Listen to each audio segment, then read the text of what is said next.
ഒരു വാക്ക് സോഷ്യൽ മീഡിയനെ സാക്ഷിയാക്കിട്ട് പറയണ്ടേ, മെഹറിന്റെയും തൊപ്പിന്റെയും കല്യാണം നടക്കണം, 1 പവൻ സ്വർണ്ണം എന്റെ വക. അവനൊരു ഐഡിയ ഉണ്ടാക്കിയിട്ട് വന്നേക്ക് നശിച്ച ഇതൊന്നും കല്യാണം ഉറപ്പിച്ചതും ഈ വളയിടലും മാലയിടലും ഒന്നും ഞാൻ അറിഞ്ഞിട്ടില്ല.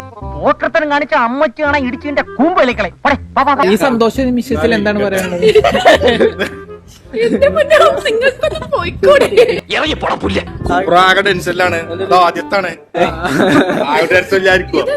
ആകെ മാനസികമായിട്ട് നടത്തിയെടുപ്പോ ആകെ പ്രഷറായിട്ട്.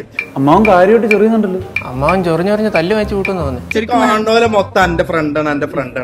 സത്യത്തിൽ എന്റെ ലൈൻ ആരാ? നിന്റെ തന്ത കുട്ടിമിണ്ടായിരിക്കും. ഇത് ഞാൻ കൈകാര്യം ചെയ്തോളാം. ഒരു നാണുമാനല്ലാണ്ട് വെറുതെ ഈ നീലക്കോയിലിൽ ഒന്നിച്ച് കൂട്ടുപിടിച്ചിട്ട് ഇവരൊരു പാവം പെണ്ണിന്റെ അടുത്തേക്ക് പോയിട്ട് മറ്റേ വർത്താനം പറയാം. തറവാട്ടി പറഞ്ഞ പെമ്പിള്ളാർക്ക് വഴി നടക്കാൻ മേലെന്ന് വെച്ചാൽ പാണ്ടിക്കാട് കുഞ്ഞാന്റെ കോപ്പി പോലത്തെ ഒരുത്തൻ ഇറങ്ങിയിട്ടുണ്ട്. ഇങ്ങനെ കുറച്ച് മലപ്പുറത്തുകാരെ പറയിപ്പിക്കാൻ വേണ്ടി മലപ്പുറത്ത് കുറച്ച് കാക്കമാറുണ്ട്. നാണം ഉണ്ടാടാ. 2-3 മക്കളെ ഉപ്പയായിരിക്കില്ലടാ നീ. നാണവും മാനം ഉണ്ടാടാ നാറി. എനിക്കിനി വീട്ടിൽ പോകാൻ പറ്റുമെന്ന് തോന്നുന്നില്ല. പെണ്ണുങ്ങളെ വേക്കുന്ന മറ്റേ ഇത് ഓളെ കല്യാണമായോ ഓക്ക് വിശേഷമായെന്ന് അറിയാൻ പറ്റോ നടക്കുന്നല്ലോ നാണം കെട്ടവന്മാര്. ഉളുപ്പുണ്ടോ? ചിരിയെങ്കിലും വിവരം ഉണ്ടോടാ നാണം കെട്ടവരെ. പണ്ട് സൂപ്പറോ ഇപ്പൊ തൊപ്പി അടുത്ത ആരാ? ഇങ്ങനത്തെ ലെവലിലുള്ള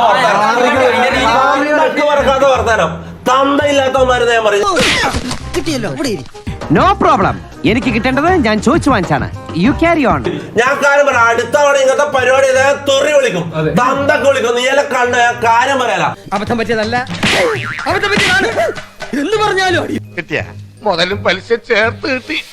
ആരും കണ്ടില്ല. വാ.